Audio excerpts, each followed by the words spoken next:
can't find nothing on the radio. Yo, turn to that station. Radio you can touch. This is the Bob and Jeff Show, starring Bob Lutz. We'll talk a lot today as soon as Jeff is capable. I have to go to the bathroom. Jeff Lutz. You're not making any sense. Oh, that's true. 97.5 and 1240 KFH. Are you ready? Let's go! Hello again, everybody. Welcome a Thursday edition, the Bob and Jeff Show, KFH Radio. It's Bob Lutz and Jeff Lutz co-hosting. Max Bauer is our producer and engineer. 869-1240 is the phone number. You can give us a call almost any time, but not right now. I gotta check on the well-being of my son. Don't even worry about it. What are you guys? Why are you angry with me? All I did was check on your well-being. Just don't even worry about it, okay? I mean, 20 innings now without a run? Just don't even worry about it. It's just what it is. Well, I'm not worried about it. They either win tonight or the season's over. There's nothing really to discuss. They lost yesterday. It sucked. They might lose today, and it'll suck a lot more. Or they might win today, and Saturday will suck. Or they might win today and win Saturday. What do we know? There's nothing. You've allowed baseball to take control of your life. Not really. I don't think that's the case. Really? You don't think so? I almost dread watching this game. I really don't even want to. Well, because your team's not hitting. There's nothing worse than watching a team that just can't. I mean, you left 8 guys on yesterday, or 8 guys. You were 0 for 8 with runners in scoring position. I dealt with that all year. Cardinals were only better than the White Sox in hitting with runners in scoring position. There's nothing more aggravating. I got these people on the message board. Well, it's bad sequencing, and their batting average with balls in play was lower than ours. So it'll shut up. Either you win or you lose. Tigers have a good young team. They're not that good. Okay, they're not that good, but they're good. They're salty and those pitchers they bring in one after the other. If the Tigers were down 2-1, we'd be with the Guardians. They're salty. None of that means anything. Salty. None of that means anything. They're not salty right now. They're not getting any clutch hits. Jose Ramirez looks terrible. He's not the only star that's looking terrible in the playoffs. But when your star can't do anything, it drags the team down. They're putting too much on him. Who's tried to tell you all year? All these pinch hitters, and let's go to matchups in the first inning. Like, that's not going to work out because you're going to have terrible matchups later. And that was a brilliant stroke by A.J. Hinch. Was it? Yes. Look what it did to you. Look what it did to you. Prepare. How about that? How about getting hitters who can hit right or left-handers? Well, that's back in my day. That's what we used to do. Platoon 2 positions. Or we had pinch hitters. Because we platoon switch hitters. So you can't even listen to an argument. No, I'm telling you. So because we platoon 2 positions. Well, you shouldn't platoon them.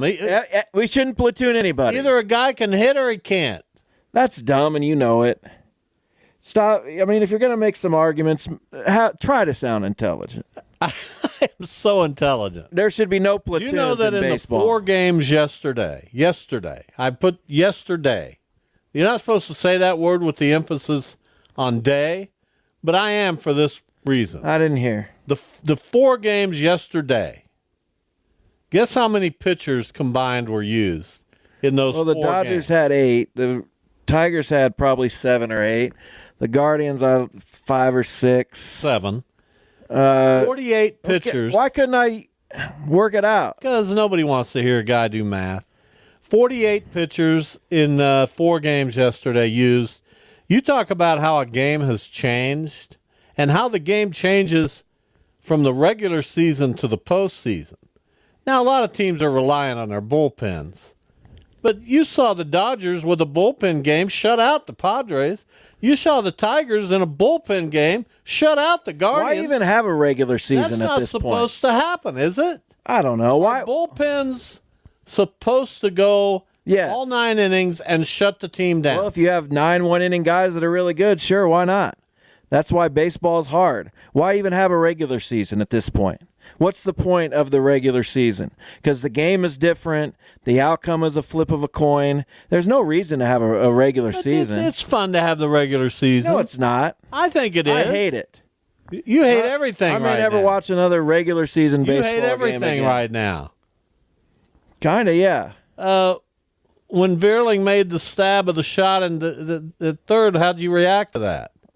I was listening to Tom Hamilton, who I enjoy listening to, by the way. Why don't you just watch the ball game? I was in my car. And he was distraught, almost. Well, everybody was. But you know what? He also praised Veerling. I like announcers like that. Well, you would love Tom Hamilton. You never give him any credit because I like him. No, I'm giving him credit. Now that you've listened to him. I like announcers who give the other team credit. He calls it like it is. He's obviously pro Guardians, but he's had a good series. He's fine. You don't like any of them. I understand that. No, I'm just tired of him. I'm tired of looking at Jake Rogers' stupid mustache. Well, here comes Will Vest. Well, he shut you down. No one knows who that is. That's stupid. Way to market the game. Let's bring Bo Breesky in and Will Vest. Well, you know what? They're making names for 9 themselves. people will watch it. Congratulations to the Tigers for getting this far. And A.J. Hinch is a brilliant manager. Oh, please. He is. Anybody could do that. He's a brilliant manager. No, he's not. Anybody could do that. No, not And when he did it in game 1, we scored 5 runs in the first. There's no brilliance. He's brilliant. You either win or you don't. There's nothing. And you haven't hardly scored since. That's not on A.J. Hinch. 20 innings. Good grief, man. Get a hit. The Mets got a hit. Your former guy, Francisco Lindor, with a dramatic, and I mean dramatic, grand slam. He almost knew he was going to do it, but even so, that was fun to watch because that crowd just went nuts. And that, the Phillies got to figure something out. What they've got to do, and they tried this year, but they'll trade for Ryan Helsley and give us the farm. Thoughts? No idea. No idea if they have a farm. The Phillies are home. They're the only team so far that's home. We'll see. This round, yes. We'll see if any of the teams go home tonight, the Royals or the Guardians. They're both on the ropes with Game 4 in Detroit. You've got another, who knows what Detroit's going to do pitching-wise. Reese Olson, they'll probably ride him. You got your ace. Good luck. And if it's tomorrow, it shouldn't be Matthew Boyd. Even though he pitched well in Game 1, we got to combat their bullpen with our bullpen and go. Well, Scooble's going tomorrow. Right. I'm saying combat. I shouldn't have said their bullpen, but combat their pitching with what we do best, and that's maybe start Andrew Walters or. Why not Boyd starting? Don't like it. Because then you feel like you have to give him 2 or 3 innings. No, you don't. Look what the Tigers did. Vogt's not like that. They started a guy who got through the first inning on 6 pitches, took him out, went to the bullpen, never looked back. Well, Alex Cobb getting to face those left-handers a second time was a terrible decision. And, nothing worked out for the Guards yesterday. Maybe it will today. Well, I wish you the best. Meanwhile, an unsuspecting villain in Kansas City last night. Not really. Giancarlo Stanton has all kinds of abilities. He's been a great hitter for a long time. But, man, he hit some rockets, including the go-ahead home run against the Royals, and the Yankees held on. And the Royals aren't hitting much. Correct. It's hard in the postseason. Not for the Mets, Phillies, Dodgers, and Padres. The Phillies didn't hit that well. Yeah, they got... You know what I'm saying. And the Padres had 1 good inning yesterday, and then, the Dodgers. The Padres had no good innings yesterday. I'm talking about 2 nights ago when they had 5 in 1 inning and didn't score the rest of the way. And then shut out. Yeah, I'm going to be angry the rest of the show. I don't like anything. I had Joel T. Lamerno here yesterday. He was a ray of sunshine. This has been an absolutely exhausting week. He was a ray of sunshine. He sounded great. And that's what I'm looking for. Did he bring me this puck? He brought me that puck. I'll probably go ahead and... No, I'll keep that puck. No, I kind of like this puck. No, you're not taking the puck. Well, why wouldn't he bring me a puck? Well, because the puck's not yours, that's why. Should be. By the way, the Thunder, opening night, October 18th against the Kansas City Mavericks, 7:05 drop. Is that how you say it? Puck drop, yeah. No, drop. We know what you drop. No. You don't say... You can get the opening night 4-pack, 4 tickets, and a $10 merchandise voucher by visiting WichitaThunder.com. Opening night coming up a week from Friday. All right. What else? Did I hit everything? I think I hit everything. Bobby Witt finally got a hit, but not enough. And Luke Weaver, of all people. Let's talk about Luke Weaver for a minute. Because he's a former Cardinal? Former Cardinal. Speaking of Cardinals, rough decision yesterday to go with Cardinals talk. I heard from any number of people that said, "What's Bob doing?" No, you didn't. In the middle of these playoffs with the Royals and the Yankees, and we touched on the Royals. Did you not hear that? Aren't we headed right toward a Subway Series? Isn't that what's going to happen? Who called you to talk about Bernie? Nobody called me, but I just heard from Who'd you hear from? Texted people. Give me an example. People messaged. Read one of the texts. Okay. Now, I mean, be legitimate with it. Oh, I sure will. Because Bernie's a fantastic guest, and we talked about the playoffs. Bob doing Cardinals talk with a Cards guest in the middle of these beautiful playoffs that the Cards aren't in. Playoffs? That the Cards aren't in. Who texted you that? I'll give you that person. Is it someone I know? And they use the word beautiful playoffs? Yeah. What kind of a geek is it? Oh, this guy could absolutely... I'd fight him tonight. Kick your ass. Really? Yeah. I'd fight him in the middle of the street. It would not go well for you. Who is it? I don't think you're, you are Facebook friends with him. Who is it? I'm not going to tell you. Throw him under the bus. I would never, unless he tells me I can, because, again, this guy, I'll show you his picture. All right. He could just destroy you. What a punk. Puffing out his chest. Ramones guy. I love him. Do I know him? No, I don't think so. And you know what? Whoever you are, texting my son when he's not on the show to criticize me, man up. I'm here. Well, maybe he'll call. Maybe, I don't know. I don't know what his situation is. Here's what I want people to do. Maybe he listened on delay or something. I want him to man up. Well, I manned up by talking to Bernie Miklasz. Didn't you think it was a good interview? I didn't listen to it. I only listened to the top of the hour segments. Really? I didn't do the interviews. That wasn't necessary. You don't like interviews? I don't need to listen to them when I'm not on the show, do I? Were there good interviews yesterday? How'd Mike Furchess do? How'd Joel T do? Did he ask questions? Joel T was fine. Joel T did very well. It was a good show. I always run a good show here. Do you think they need an official score? Is that a thing in hockey? You don't need to do that. Stay home once in a while. I will. You're really missing your daughter, aren't you? Not necessarily. You are, aren't you? Just miss being around people. What? I can't believe I heard you say that. I like going to those games. I thought you liked being out in the boondocks where nobody I miss being around like people. I like work.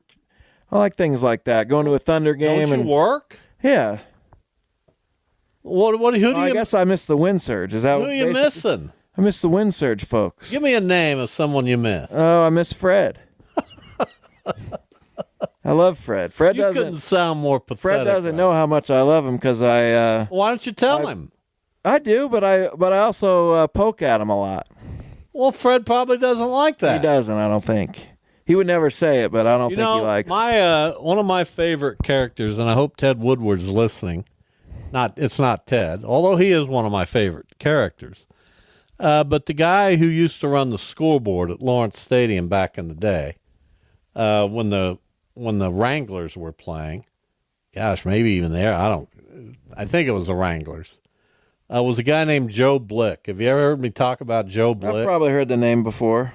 And Joe Blick was one of the most entertaining people, just an old school guy, had a voice that was, you just couldn't get enough of Joe Blick.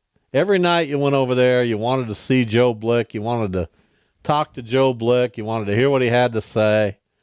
And just one of those guys that you meet at the ballpark and you really cherish. Is Fred in that category for you? Of course. I love Fred. He's one of my favorites. Well, do you call him? I don't call him. Have you talked to him since we're the on the season text ended? thread with all the other Wind Surge people. He's chimed in.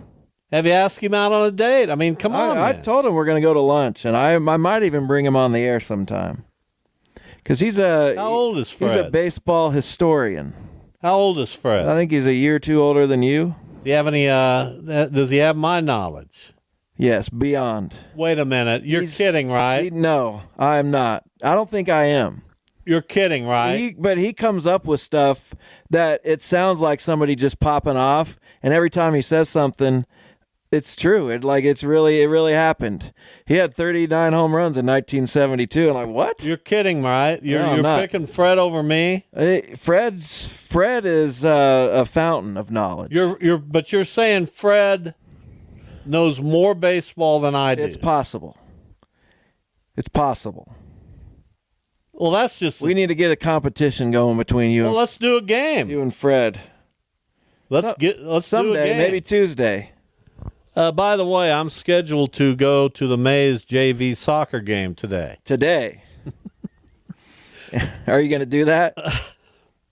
I just sent Duda a text. He's not going to be able to call in today, he says. That's upsetting.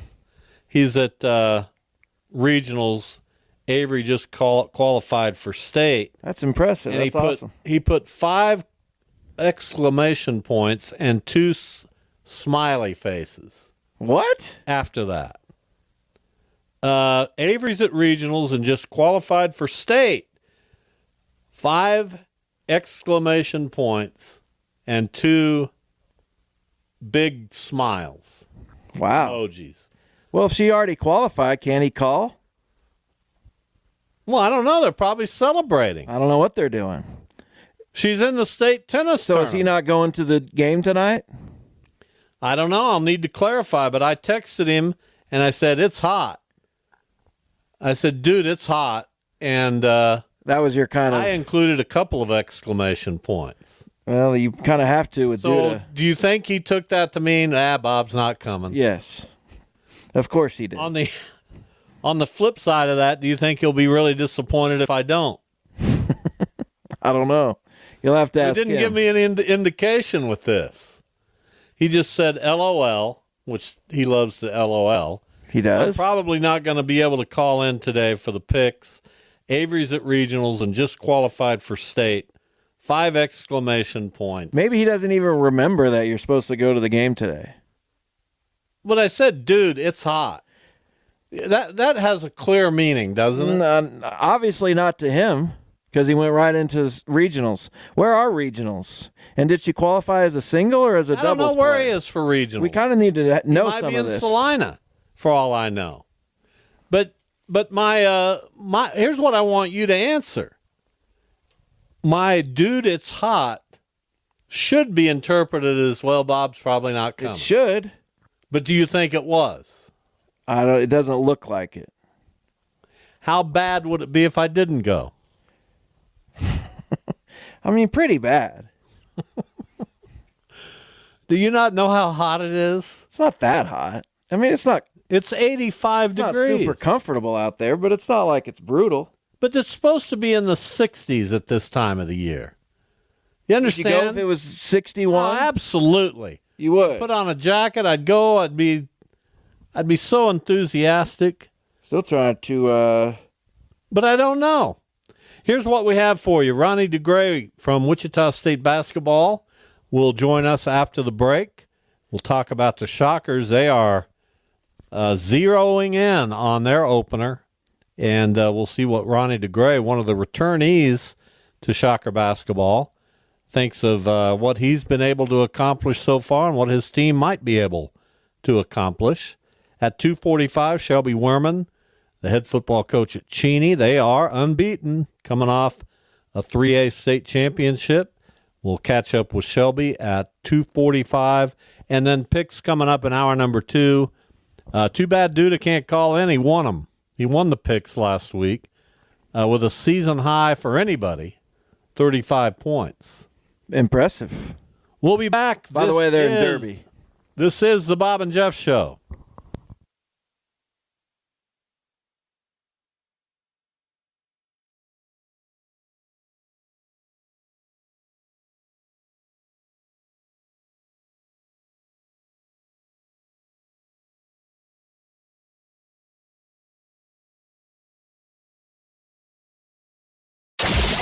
This is the Bob and Jeff Show. Let's get to Ronnie DeGray from Wichita State basketball. Ronnie is a returning player, had a nice season last year. We're all very excited about the beginning of college basketball. It won't be long. Ronnie, welcome. How are you? I'm doing good. How are you guys? Doing well. Doing great. So I guess the obvious question to start with is you've been around this team. You know what the returning players are like. You've been around the newcomers now. What's your level of excitement? Super excited. Can't wait for the season to start. But we have a bunch of great group of guys this year that really like to compete and get after it. So I think it's going to be a really good season for us this year. How'd you kind of spend your off season? I guess that question becomes more important when, programs change all the time and guys are kind of in and out. What was your off season spent mostly on? And I guess as part of that, since you're one of the guys who have stayed, what do you really appreciate about Wichita State? So this off season really spent a lot of time working with Coach Quincy AC, on and off the court with just knowledge, from him playing the NBA, him having a long tenure playing professionally, but just,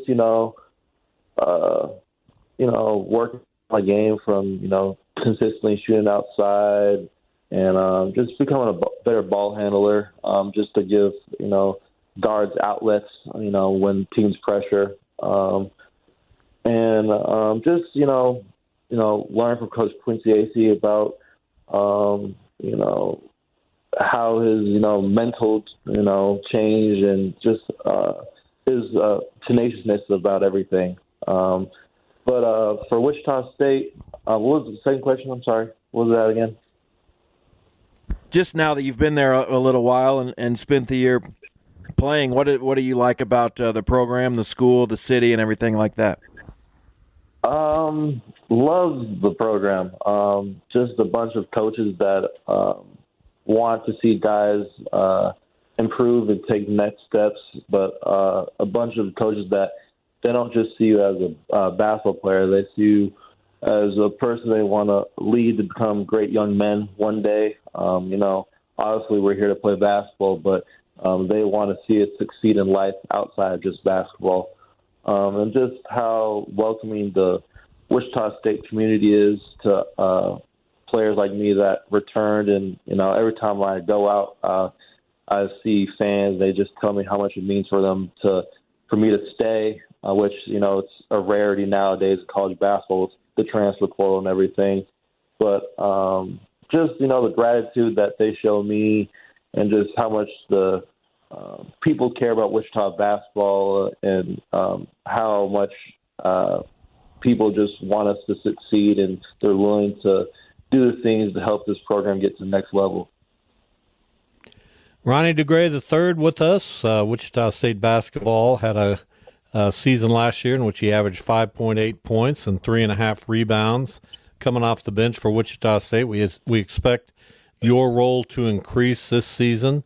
Tell us about your improvement as a player. You talked a little bit about working with Coach AC and how that's helped you. What are the other areas you feel like you need to improve on?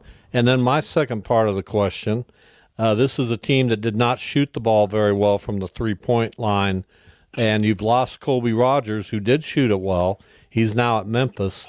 Do you like the guys that have been brought in to kind of reinforce that perimeter shooting?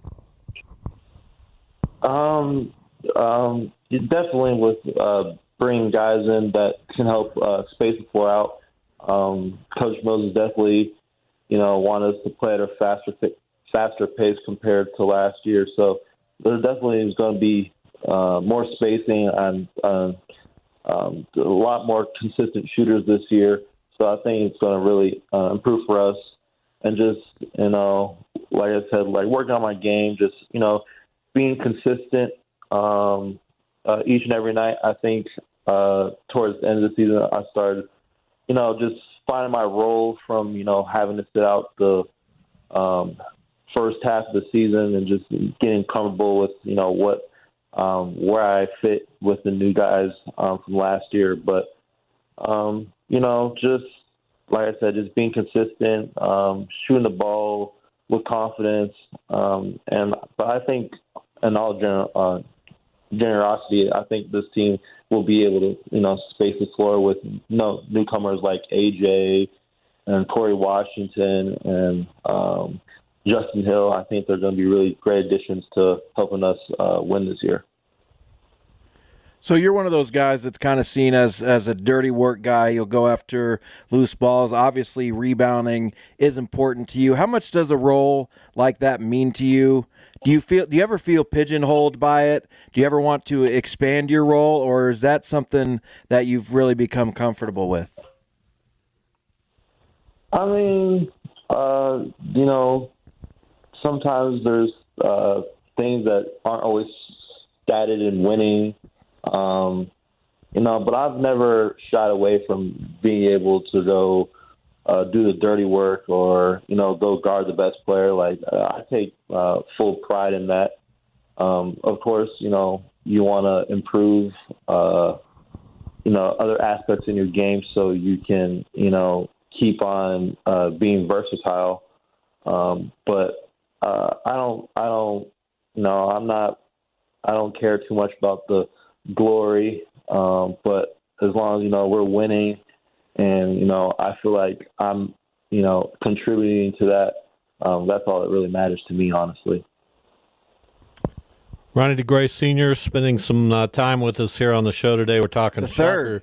The third. Sorry, your apologies to your dad on that one.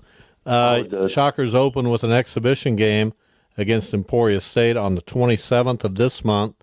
Open the regular season on the road, interestingly, at Western Kentucky. Home opener November 9th against Montana State. So this is a veteran team. There's a lot of seniors, of which you're one, a lot of fifth-year players as well.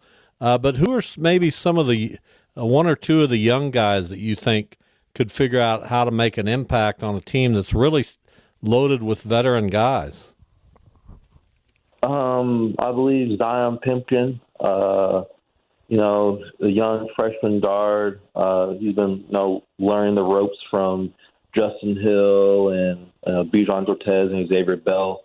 So him just, taking in information and just how hard he plays defensively, he's going to be able to impact, from a role with a lot of older guys. I also think TJ Williams, learning from, me, Corey, Washington, and just, the coaches, he's going to make a big leap this year.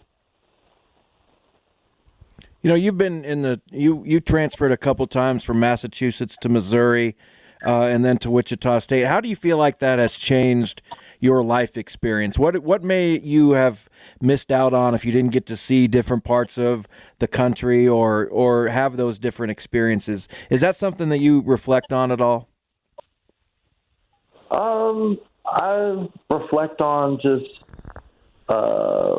the people I was with, and just the opportunities to where basketball can take you and, playing at the highest stages in, college basketball.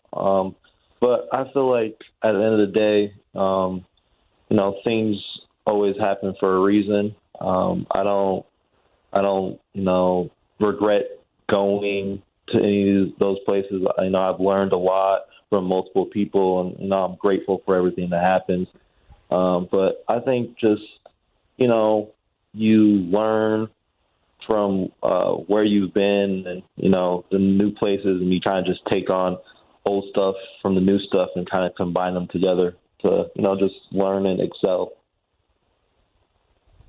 Ronnie DeGray, the third with us. So we have a guy on the show from time to time, Jason Duda, and he always asks people about restaurants. So you're now kind of a veteran of Wichita. If somebody called you right now and said, "Hey, Ronnie, I want to go eat tonight somewhere. Where should we go?" Where would you go? It depends what you're in the mood for. But are we talking about sitting down? What are you in the mood for? Are we talking about sitting down, or are we just talking about like a... No, it's where would you go? It doesn't matter what it is. It might be Quick Trip, man. I like this on the west side. It's called Mr. Taco. It's real authentic tacos, cash only. But when I order, it's like I got to keep on coming back. I love that place. Is that a food truck or a restaurant or a building? It's a real small building. You got you can call to order, or you can walk in. They make it in front of you, but it's really good. That sounds pretty good. Well, we appreciate the opportunity to talk to you and get a little inkling about what Shocker basketball is looking like. I know fans are curious. There's a great mix of returning players and newcomers. It's an intriguing team on paper. We'll get to see on the floor here very soon. Ronnie, thank you. Yes, sir. Thank you guys for having me. You bet. Thanks. Ronnie DeGray, the third from Wichita State basketball out of Parker, Colorado. Yes, he is. It's interesting to think about this team. I mean, we haven't seen any of these guys play, but they come with fairly good pedigrees. They're veteran players. They've had success at the Division I level. And now Paul Mills brings them together, and we'll see what he can do with them. Yeah, and it feels like he got the guys that he was going after. Not to speak poorly of anyone who's been a Shocker in the past, but it seems like he really scrambled to recruit last year, especially in the transfer portal. This year it was more methodical. He had more time, and it appears that he got the guys he was targeting. You just hope the guys that are freshmen, like he mentioned, T.J. Williams and what's the other kid's name? Zion Pipkin. Zion Pipkin. You hope they have their, they understand that their playing time might not be tremendous this year because there's so many veteran players on this team. And then I worry, me, gosh, are they going to get disgruntled and hit the transfer portal? I can't speak for Zion Pipkin because I've never been around the kid, but T.J. Williams I don't think is that type of guy. I mean, you never know. Well, they're going to be thrust into a big role next year because of all the seniors on this team. And T.J. Williams has a torn meniscus, so we'll see. Well, hopefully he's back. When he's able to get You got back on the A.J. floor. McGinnis, senior, 5th year. Xavier Bell, senior. Ronnie DeGray, senior. Zane Meeks, grad student, senior. He's done after this year. Justin Hill, senior, 5th year. Quincy Ballard, senior. Matej Boznak, senior. He might be a junior. He's a senior. But he might be a junior. He might be a senior. They're trying to reclassify him. Harlan Beverly, redshirt senior. Bijan Cortez, senior. You see what I'm getting at? Yeah, I could have figured it out, but thank you. I'm telling. This is for the listeners. Oh, okay. You're a lost cause. I can still educate the listeners. Then he'll have a lot of work to do, Paul Mills, next year to once again fill out the roster. Even you were educated a little bit. But I think Zion Pipkin and T.J. Williams, when and if healthy, will be able to find opportunities and chances to make an impact. That's what I believe. Well, the communication I'm having with Duda right now is confusing to me. He's gotten my hint, but I don't know if he's unhappy or not. We'll see. All right. Hopefully, He's got to be listening to the show right now, doesn't he? I don't know if he is or not. He's on the way back at from Derby Derby, eating at Pizza John's. He should be if he was smart. If I'm ever in Derby, and I'm there once in a while, I grew up there. You did? Yeah. Back about when? You know what? You know when? Early 50s? And the best, just fantastic times. They were. I never had a bad moment in Derby. Yeah. That's the truth. Nobody romanticizes their childhood the way you do. You're pathetic. Why? Why do you drag people down? What do you mean? Lift them up, man. I thought that was a compliment. Shelby Wehrmann joins us, the head football coach at Cheney. Hello, Shelby. Good evening, or good afternoon, I guess. Boy, day's going fast. So you were thinking about tonight being the night. Tonight's the night, that's right. You got ahead of yourself a little bit there. Exactly. So Cheney off to a 5-0 start. Now 18 wins in a row for this football program. You've done wonders with it. We've congratulated you. You're coming off a state championship. But the wheels never stop turning. The grind never ends. Tell us about your football team and how you're making inroads every day. Oh, it's definitely a different team. And so, I think we're still learning where we're going to best fit and be with each other. And you're right. The grind doesn't stop. It doesn't feel any easier this year than last year by any means. And so we're still going. I don't know how good we can be. I don't know how good we are at this point right now. You always wonder about the quality of the teams you've played and how they match up. So we're still trying to get better as we go. Yeah, you have had a few games that on paper look like they might be challenges, but you've won all of your games pretty easily. Does that reflect more on what you have become as a program? Do you feel like you're more dominant even than you were last year, or is it the alternative that maybe, well, you know what I'm saying? Yeah. I don't want to downplay any teams. Yeah. No, exactly. Well, last week, case in point here, I think we go up to Hoisington, who last year was in the state final game in 2A. They have a very good team. Now, they've had a few injuries, and we have too, but score ends 47-18. So, that looks like a pretty big spread. But I did not feel like we won the game by that much because going through and reflecting on the game, we didn't make them punt one time. They had 5 turnovers, and then we got 2 kickoffs that bounced our way, and we recovered 2 kickoffs. So as you go and look through, they play a clean game, and I'm kind of wondering, are we neck and neck? Do we come out on top even? It's tough to know because they averaged. Their offensive stats were pretty close to ours, averaging about 5-6 yards a carry, and they had big plays and we had big plays. So it's hard to know without the turnover battles kind of muddying up the end of the game how good your team is. Shelby Wehrmann, our guest, the head football coach at Cheney. So I've been around a bunch of football coaches in my life. I've always been intrigued by coaches, but really especially football coaches. There seem to be 2 kinds of head coaches. You may agree or disagree, but there's the rah-rah motivational guy, and then there's the analytical guy. And I've seen both have tremendous success. You seem like, Shelby, just from talking to you, more on the analytical side. Is that an accurate assessment? And if it is, who takes on that motivational part? I'd say I'm more the analytical. You might just say our team struggles with the raw stuff. We're not. I don't know if anybody really takes it on. The kids do. I try to give that to the kids, but of course we obviously try to motivate them and do a little rah-rah, but I wouldn't say that that's any part of the program's strong suit here. Are there those kind of coaches still around? Because in my era, I went to Derby with maybe the epitome of the rah-rah coach, Jim Davey, who was there at the time, and then he built a juggernaut at Wichita Southeast High School.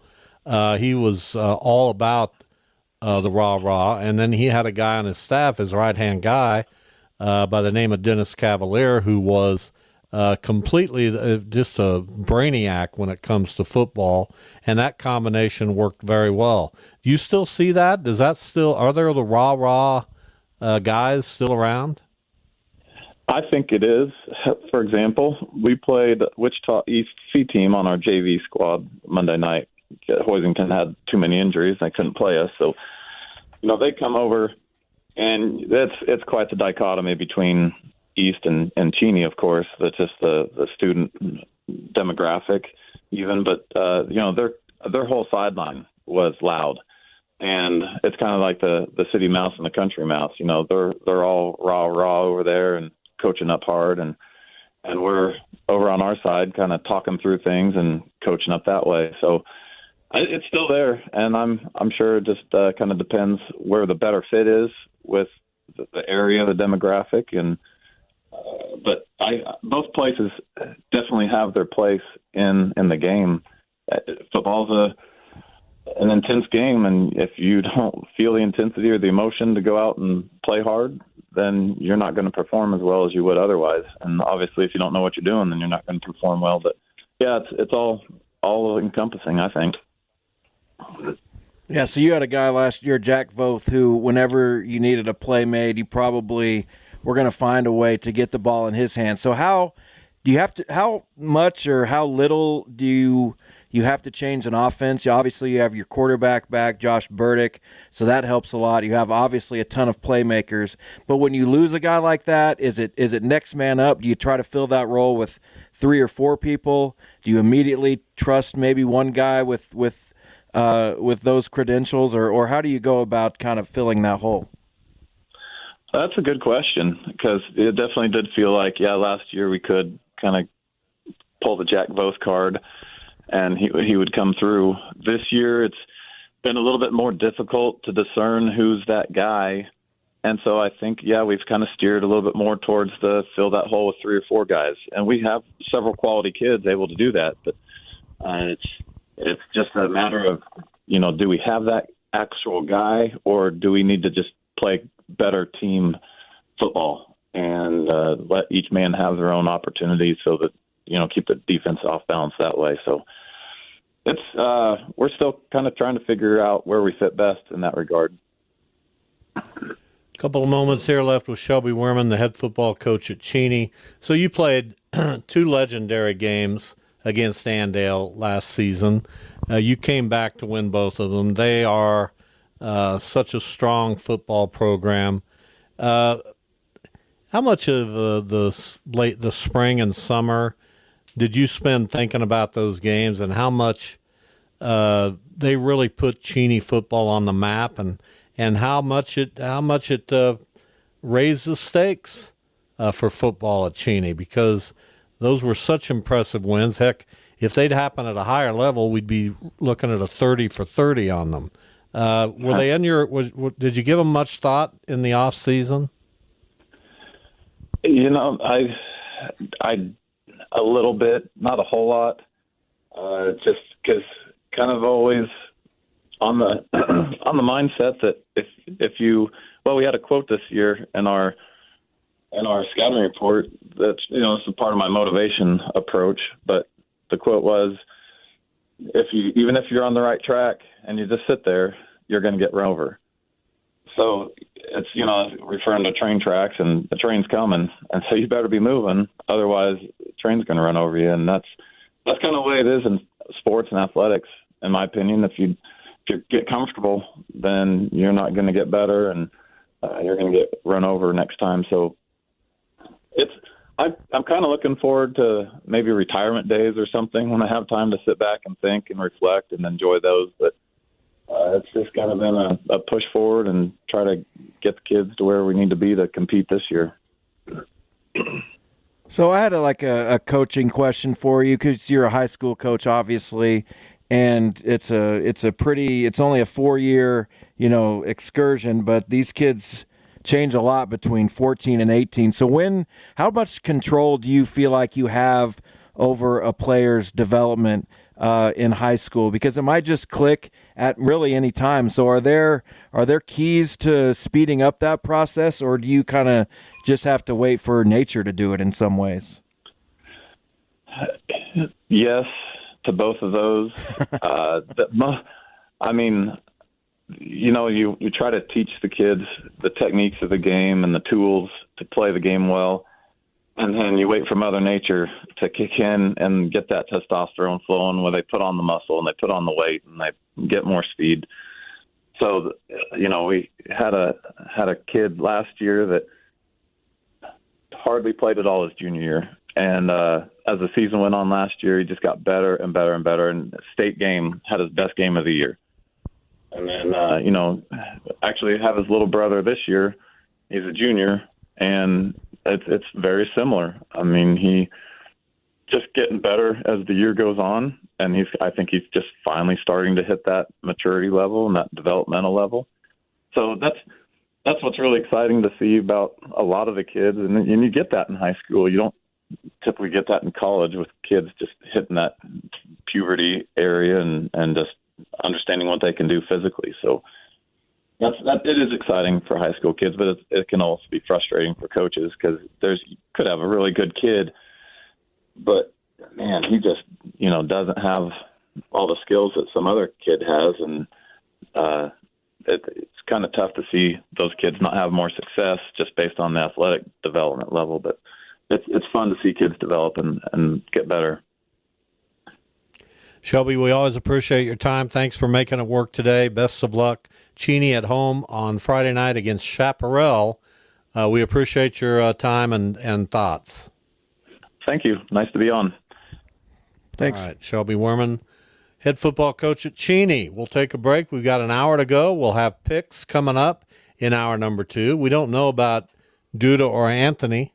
Anthony's work schedule has kind of changed. A little bit. So we hope to hear from both of them in some capacity. Well, that'd be nice. There's no reason at all why Jason Duda, whose daughter has now solidified her spot in the Class 4A, 5A, 6A state tournament in tennis, the celebration can be put on hold for a few minutes. Maybe. I don't know what his mindset will be. Maybe he's in Philadelphia. Maybe. We'll be back.